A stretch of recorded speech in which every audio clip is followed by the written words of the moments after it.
stepped into time,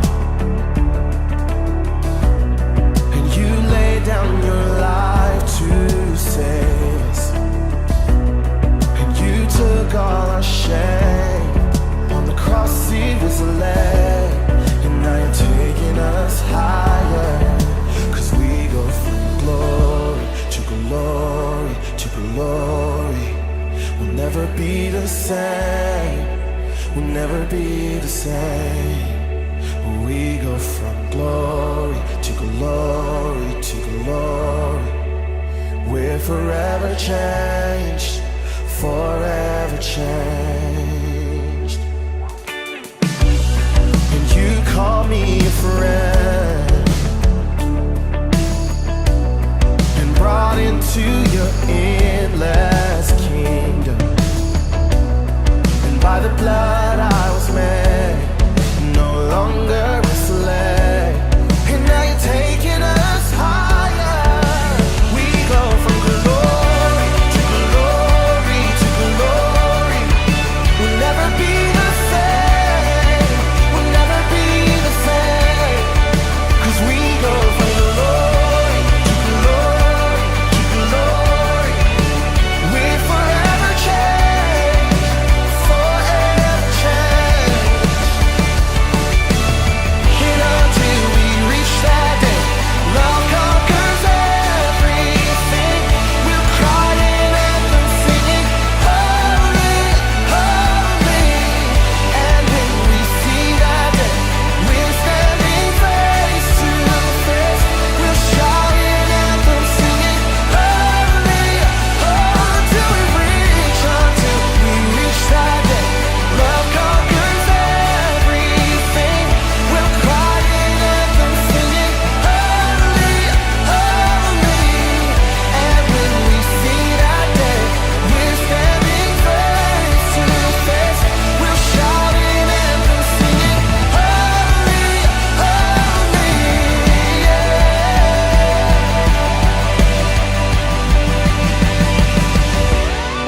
You took on the grave, so not even death can shake us. The victor has won, and heaven has come, and now you're taking us higher. And now you're taking us higher. We go from glory to glory to glory. We'll never be the same, we'll never be the same. You take us higher and higher and higher. We're forever changed, we're forever changed, yeah.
Olá, tudo bem? Boa noite para você. Espero que você tenha tido um ótimo domingo com a sua família, com seus amigos, seja lá como você passou esse domingo.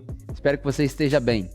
Normalmente a gente começa dando as boas-vindas para as pessoas que estão nos visitando ou para você que já faz parte da nossa família. Mas hoje eu quero começar diferente. Hoje eu quero começar te agradecendo.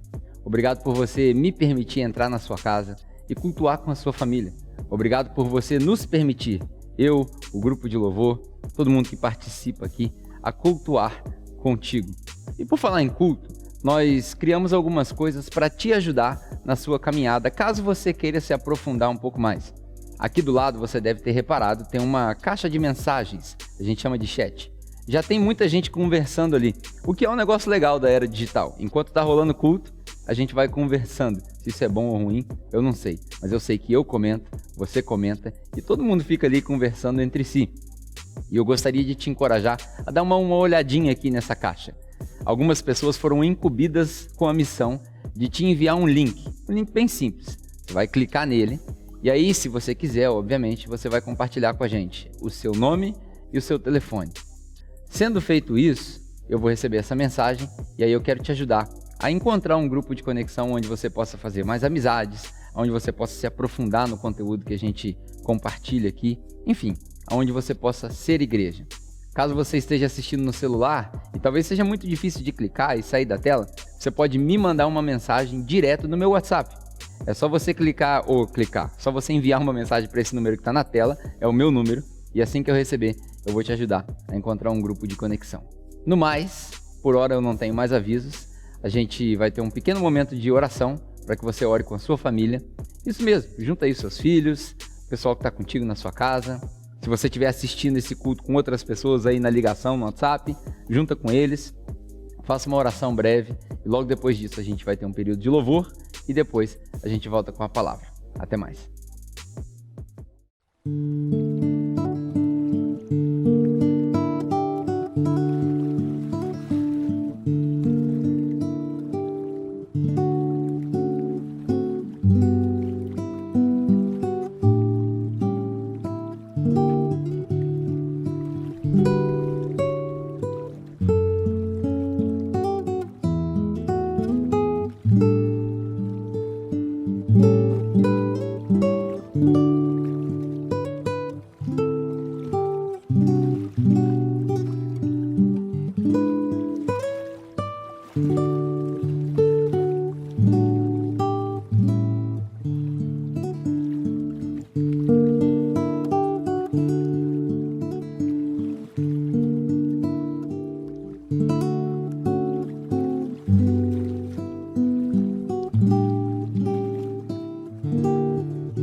milagres, que ouve a nossa oração, que se faz presente aqui.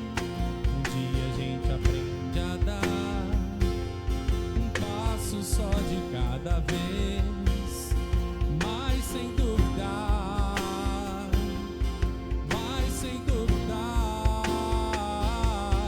Ele continua sendo bom, Ele continua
sou, escolhido, perdoado.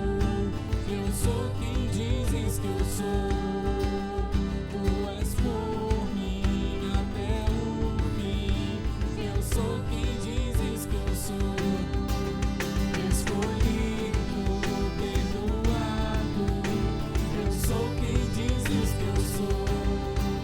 Tu és por mim até o fim.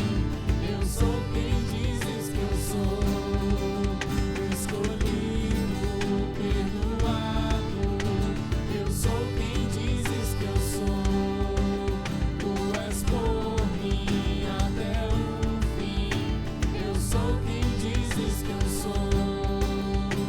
Eu sou quem dizes que eu sou. Eu sou quem dizes que eu sou. Que Deus liberta, livre enfim será. Sou filho de Deus, sim, eu sou.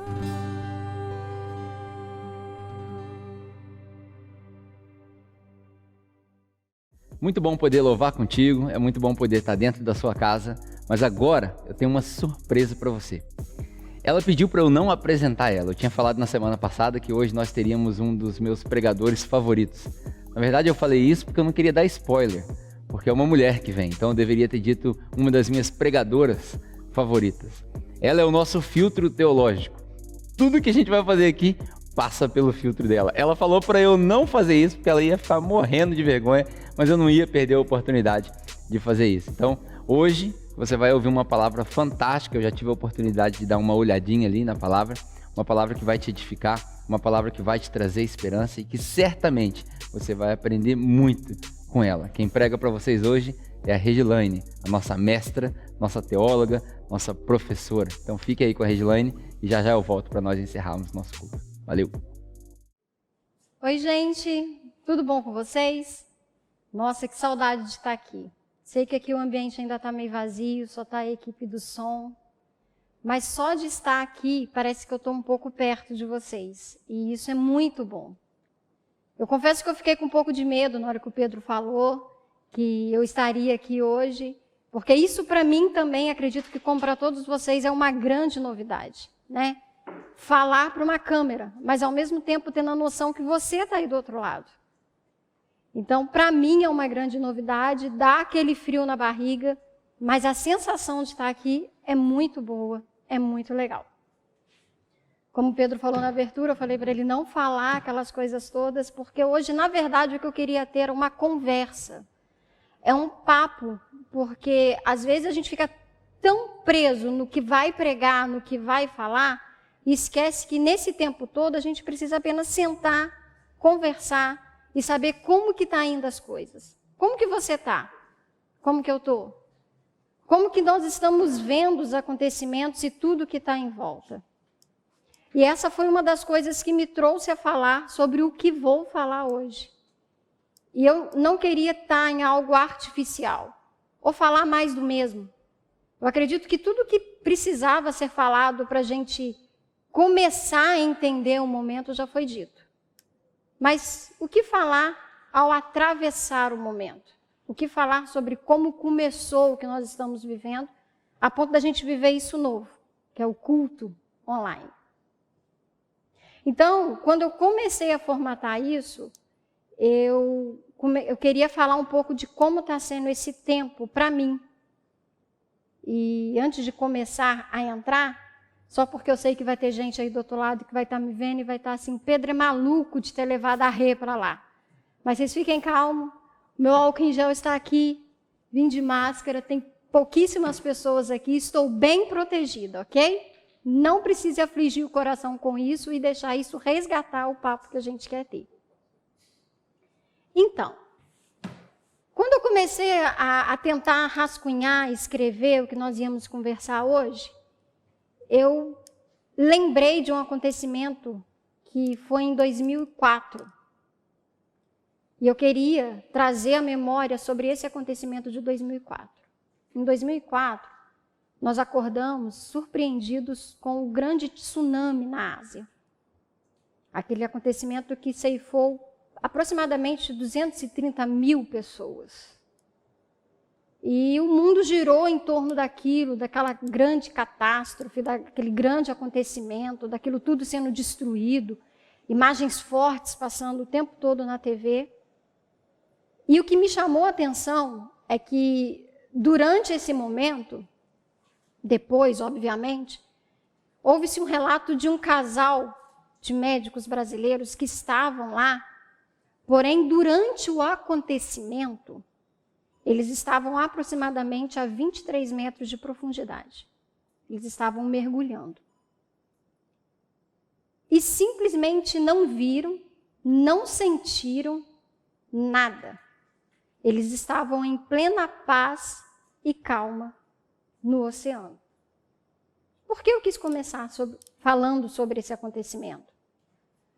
Porque hoje eu quero falar da possibilidade que é gerada em meio à impossibilidade. A fé, a esperança que vem no momento na qual simplesmente só há impossibilidades e incertezas. Esse casal, ele estava exatamente no lugar menos possível para se salvar. Afinal, o que atingiu lá foram grandes ondas, a revolta do mar. Porém, aonde eles estavam, simplesmente não sentiu nada.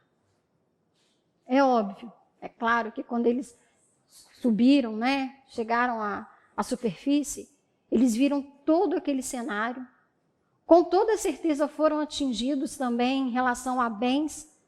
Como eu disse, era um casal brasileiro, então aonde eles estavam hospedados simplesmente desabou, perderam documento, passaporte, o dinheiro talvez que tinham para estar ali ou até mesmo para voltar.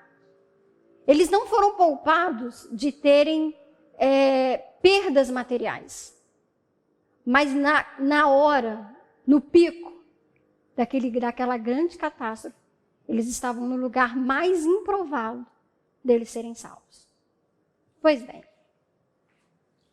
eu não sei como você está reagindo a isso tudo, eu não sei como está sendo a sua vida.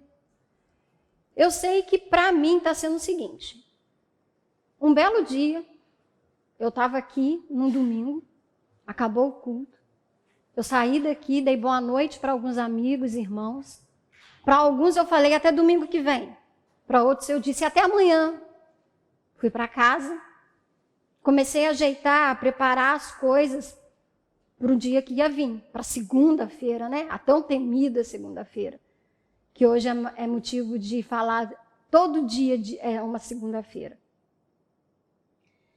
E, começando a preparar as coisas para dormir, comecei a pensar, a ansiedade em pessoa, como seria o novo dia.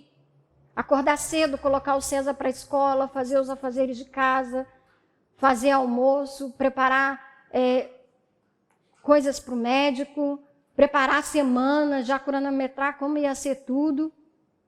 E até resmungar, porque provavelmente durante a semana teria alguma coisa que eu iria fazer, mas que eu não estava a fim de fazer. Eu só sei que eu dormi nesse cenário, pensando, agindo, agendando, fazendo as coisas. E a sensação que eu tive é que, de repente, eu acordei num outro mundo. Sabe filme de ficção científica? Que a pessoa dorme e, de repente, acorda num universo paralelo? Foi assim que eu me senti. Acordando em um universo paralelo. De repente, eu descobri que todas aquelas rotinas que eu tinha do dia a dia, todos os planos que eu tinha traçado para a semana, para o dia, para o mês, não iam mais acontecer. Que até para eu fazer coisas rotineiras ia exigir um esforço que eu não saberia de onde tiraria. Que aquela coisa que seria tão normal e a gente até achava ruim de fazer, mesma coisa, hoje precisam ser feitas de formas diferentes que a gente ainda está aprendendo a fazer. E nisso eu comecei a buscar como conversar sobre isso. Então, se você abrir aí em Daniel capítulo 1, você vai descobrir que durante a história, tanto bíblica como história, isso aconteceu. Havia coisas que precisavam ser tiradas do lugar, recolocadas no lugar, reconstruídas. Ali você vai deparar que um dia um rei entra em guerra com Jerusalém. Naquela época era muito comum guerras por territórios, por terra. Quem mais tinha, mais possuía, mais mandava. E a briga por terra vinha com o direito de vir com as pessoas. É aquele famoso negócio de porteira fechada. E esse rei, ele parte para Jerusalém, depois de já ter tomado algumas cidades, depois de terem derrubado os assírios. Eu não vou entrar em contexto histórico aqui. Porém, ele parte para Jerusalém. E quando ele está indo para o primeiro cerco de Jerusalém, ele traça uma estratégia militar, uma estratégia de guerra. E nesse primeiro cerco ele dá uma ordem. Nesse primeiro sítio, ele dá uma ordem expressa aos soldados que ali estariam. Ele fala o seguinte: entre naquela cidade e vocês vão trazer para mim homens de boa aparência, nobres, cultos, inteligentes, que têm algum tipo de conhecimento. Você vai pegar esses homens e vai trazer para o palácio em Babilônia. Às vezes você pode perguntar assim, mas por que ele fez isso? É que na estratégia de guerra dele, antes dele chegar na cidade e devastar o presente, ele primeiro queria destruir o futuro da cidade. Antes dele chegar e destruir, queimar e acabar com o templo, ele precisava tirar aquilo que ergueria novamente aquela cidade, ou traria a normalidade à cidade. Então ele pensava, em vez de arrancar a árvore, eu vou tirar as raízes com tudo. E nisso foi. Aí a gente vai entrar na famosa história, Daniel e seus amigos que foram levados ao palácio e etc. Mas você já parou para pensar qual foi essa leva que Nabucodonosor levou?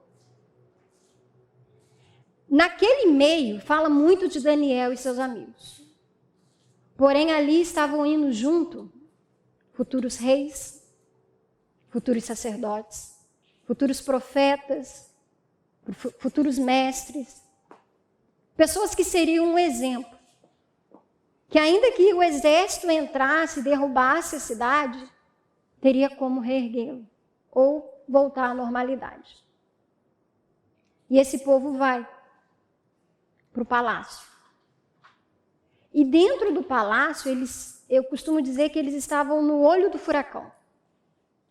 Eles foram levados lá para simplesmente ter uma vida totalmente mudada.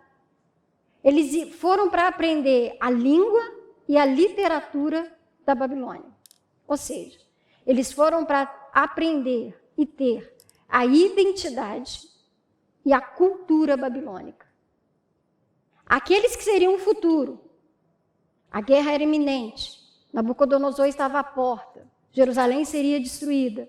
Mas nós ainda temos o futuro.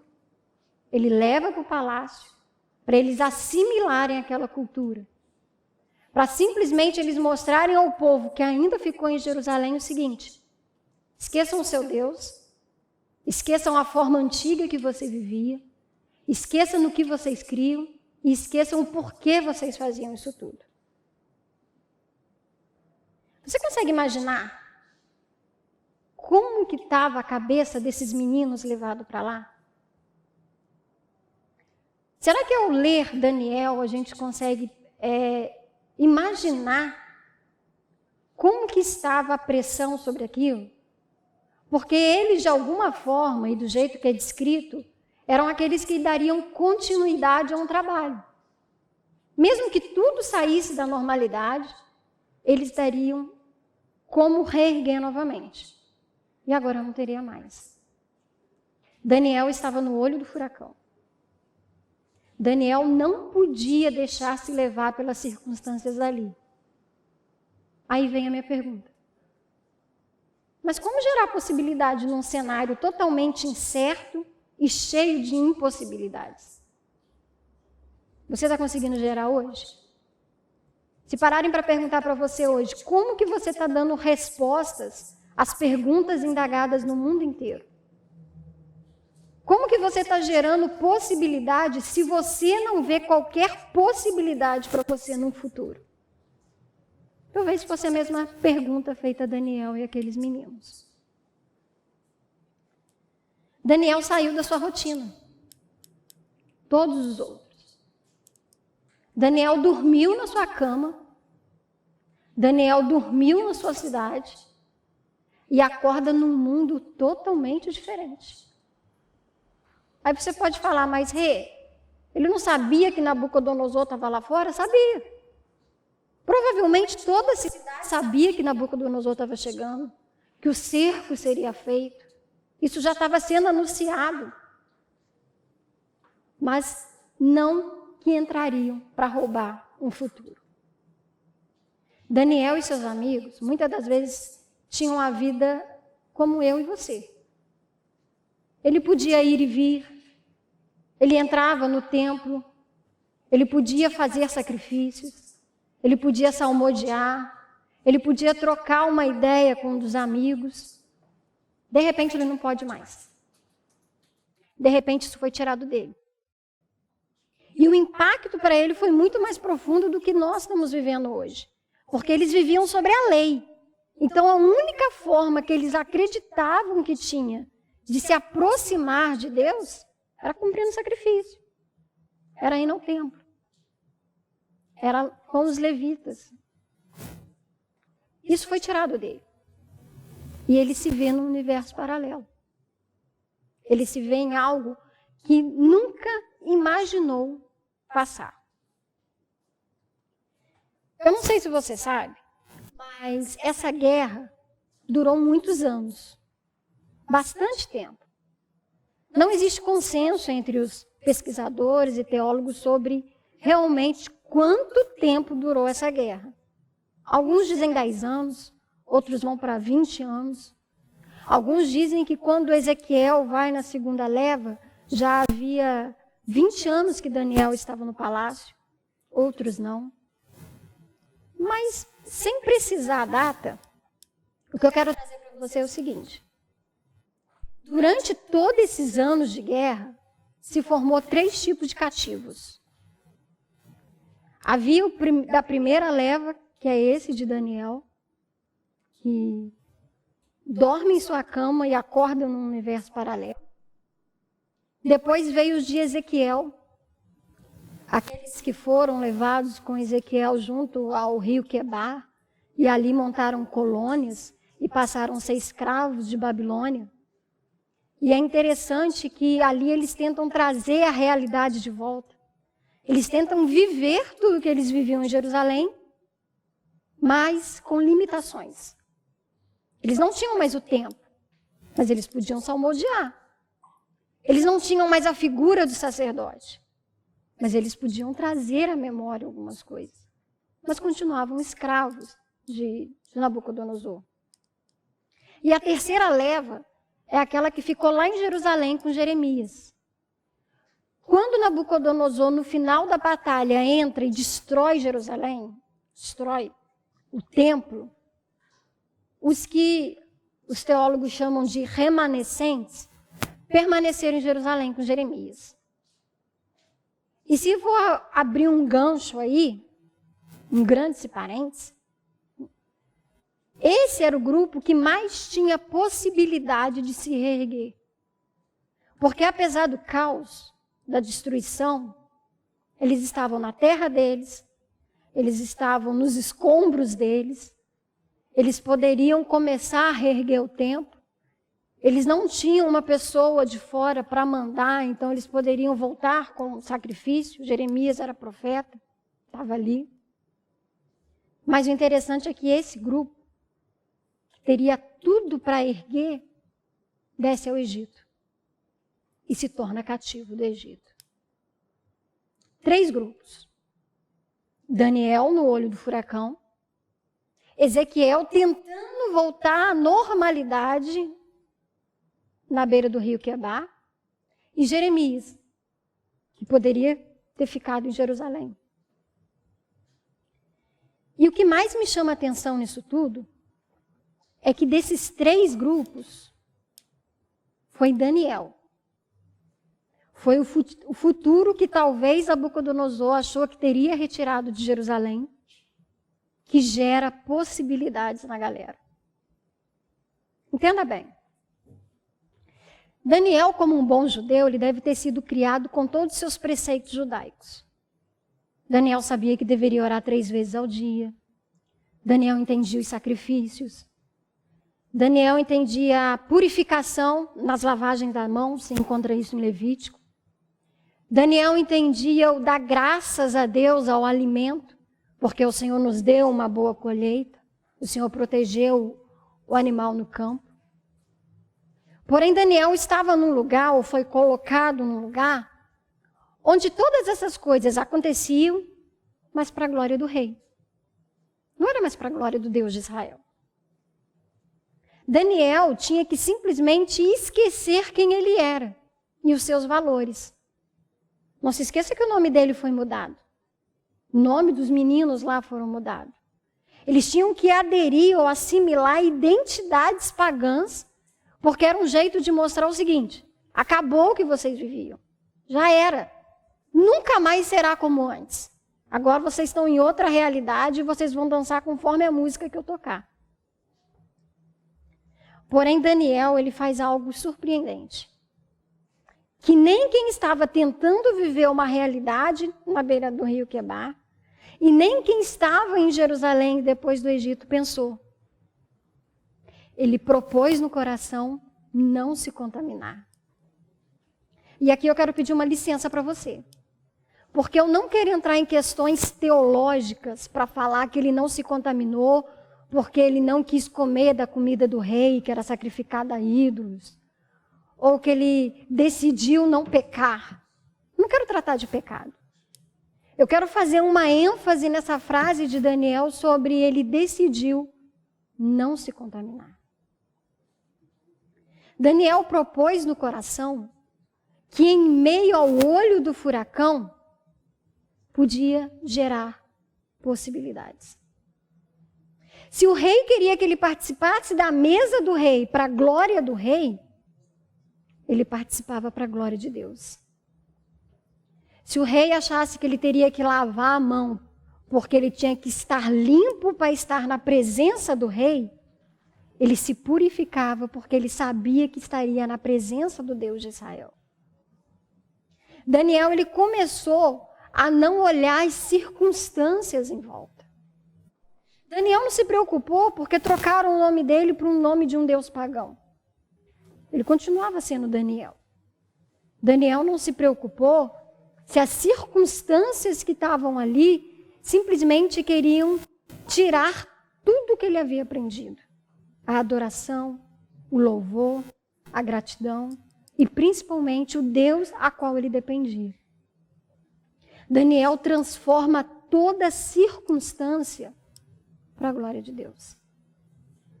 Em pleno olho do furacão, onde não havia qualquer possibilidade de se erguer, do nome de Deus ser glorificado, de coisas acontecerem de forma que Deus ficasse em evidência, Daniel gera esperança.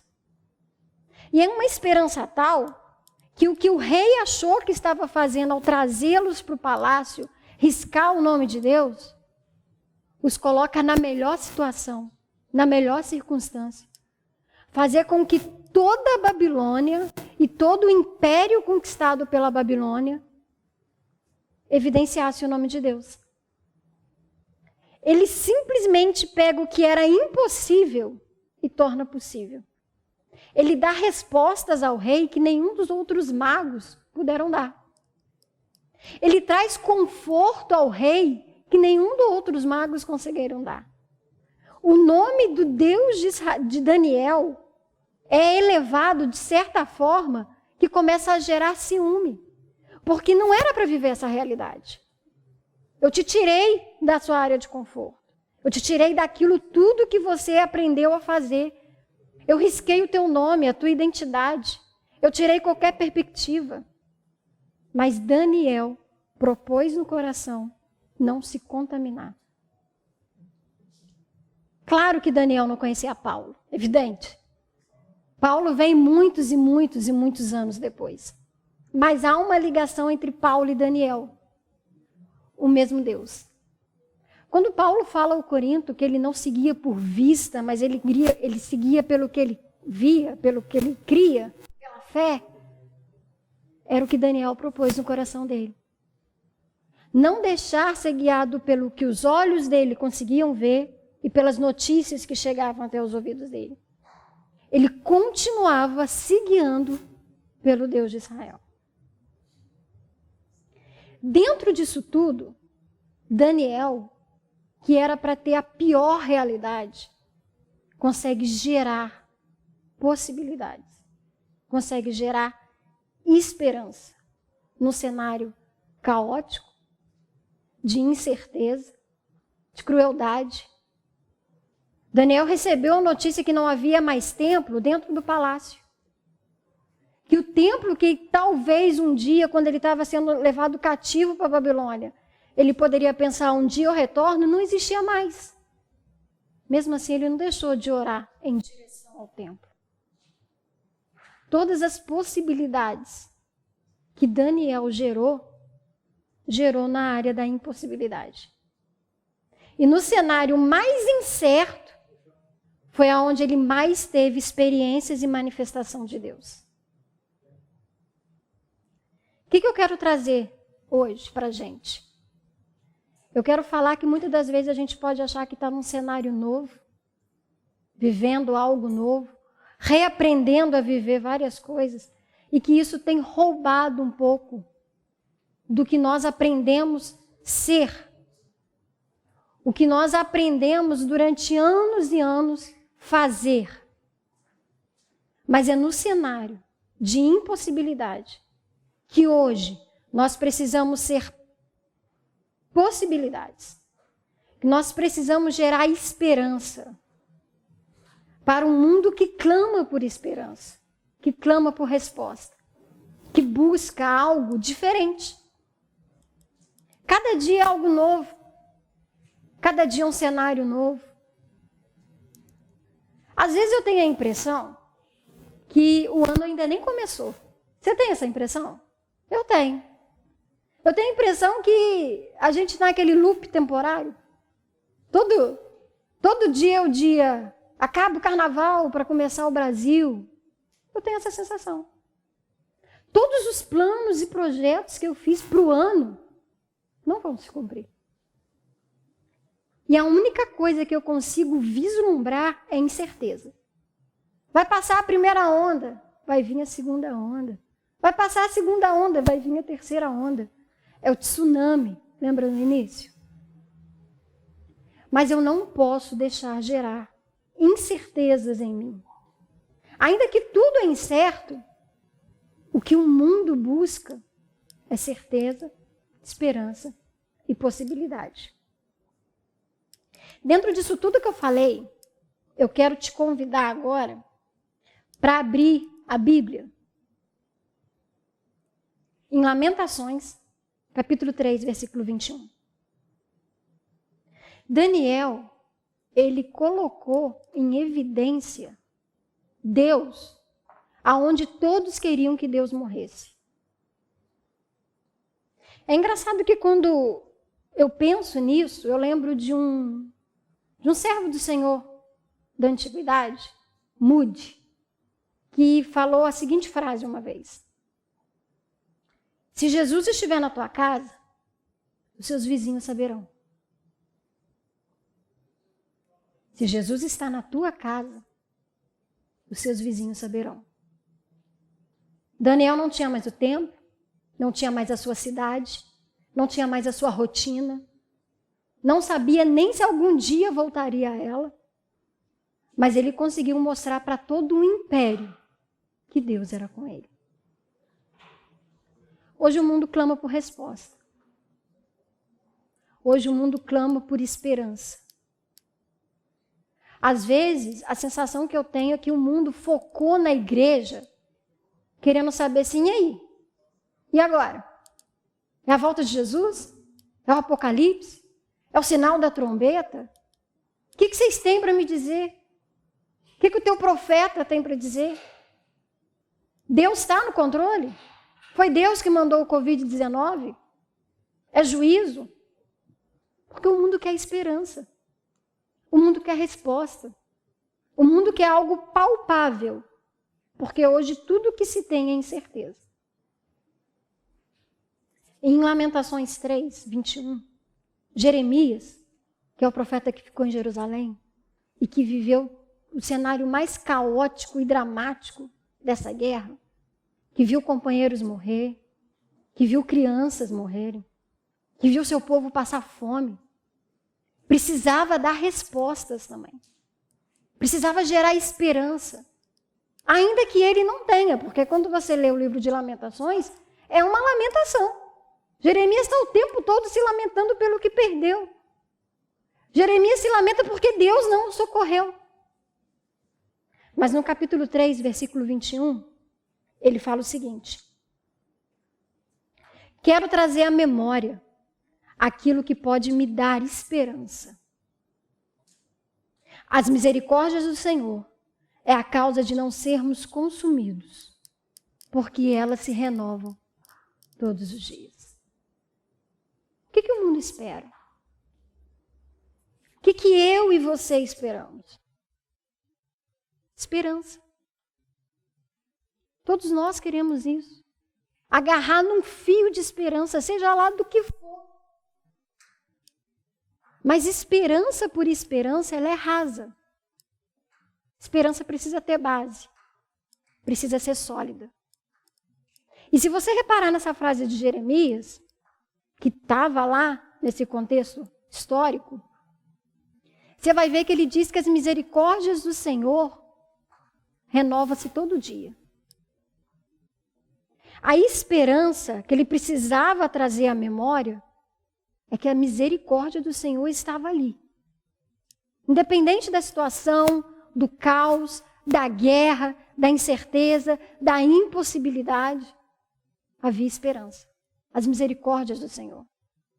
E elas se renovam todos os dias. Elas não se renovam dependendo da situação, da circunstância, do período, do que você acha, do que o mundo acha. Ela não se renova dependendo do que vai acontecer. Ela se renova todos os dias. Essa é a esperança de renovação. As misericórdias do Senhor sempre vão te fortalecer. Ela vai te dar possibilidades no meio de um mundo cheio de impossibilidades e incertezas. Eu me lembrei de um corinho antigo, de um hino antigo, quando eu estava escrevendo, e o Pedro me zoou. Ele falou assim: você vai cantar, porque quando eu canto todo mundo zoa. Não vou não, não vou cantar não. Mas eu vou falar esse corinho para você. E é um corinho que eu tenho sussurrado nesse tempo. Ele diz assim: quantas bênçãos são recebidas das divinas mãos, uma a uma, dizes de uma vez, e verás surpreso quanto Deus já fez. Nesses 2, 3 meses de incertezas, de impossibilidades, para agora. Traz a memória. Começa a contar quantas e quantas e quantas bênçãos você já recebeu das divinas mãos só nesse período. Só nesse tempo. Onde tudo é incerto, você consegue gerar certeza. Você consegue trazer à memória o que te dá esperança. Você consegue sentir e viver as misericórdias do Senhor sobre você. Às vezes, talvez num tempo normal, posso dizer assim, não sei, com a rotina do dia a dia, com os afazeres, com o atropelamento do tempo, com tudo que você tenta encaixar num período curto, você não conseguiria viver tantas experiências com Deus como nós temos vivido nesse tempo. Olha quantas coisas, quantas possibilidades geradas em tempos tão incertos. Se você parou aí para pensar em quantas e quantas bênçãos, você ficou surpreso. Que no meio da incerteza, da impossibilidade, gerada tanta possibilidade. E se você lembra do início, quando eu comecei essa conversa, eu comecei falando do casal, do tsunami, que em meio a toda a impossibilidade, eles estavam salvos, no meio, na profundidade das águas, que estavam simplesmente devastando praticamente um país inteiro. 230 mil pessoas estavam morrendo. E no lugar mais improvável, eles estavam seguros. Mas sabe por quê? Porque enquanto muitos estavam na superfície, eles conseguiram chegar no profundo. E no profundo, eles tiveram paz, calma e tranquilidade, enquanto tudo lá fora desabava. Eu quero terminar esse papo te convidando a gerar possibilidade. Ainda que você olhe e fale, mas o cenário que eu vejo é de incerteza e impossibilidades. Eu quero te desafiar essa semana a trazer à memória o que pode te dar esperança. A trazer à memória de um amigo, de um vizinho, de um parente, de uma pessoa que você vai encontrar, de uma mensagem de WhatsApp. Trazer à memória aquilo que dá esperança. Que as misericórdias do Senhor estão sobre nós. E elas se renovam todos os dias. E que Deus abençoe todos nós. Amém? Bom, é isso. Espero que essa mensagem tenha te edificado, tenha agregado valor para a sua vida. Sempre que você quiser, aqui no nosso canal, vai estar disponível para você uma mensagem edificante. Eu quero te lembrar de duas coisas que são primordiais para nós.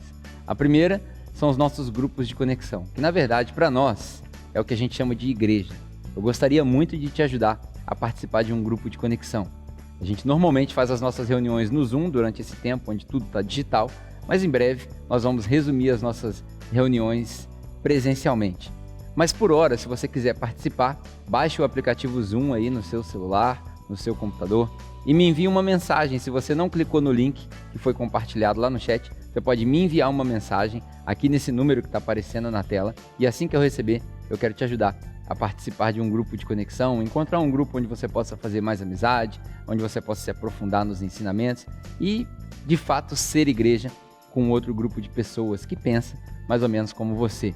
E por último, se você quiser contribuir conosco financeiramente, nós acreditamos que se você está recebendo valor daqui, certamente você vai querer contribuir e não há vergonha nenhuma nisso. Nós temos o nosso espaço, em breve nós vamos voltar para cá, tem algumas coisas que ainda precisam terminar e assim você ajuda com o avanço da mensagem e o avanço do nosso canal, o avanço da nossa missão. Enfim, se você quiser contribuir conosco, basta você escanear esse código aqui, que vai aparecer aqui do lado, e aí você vai abrir a conta da capela.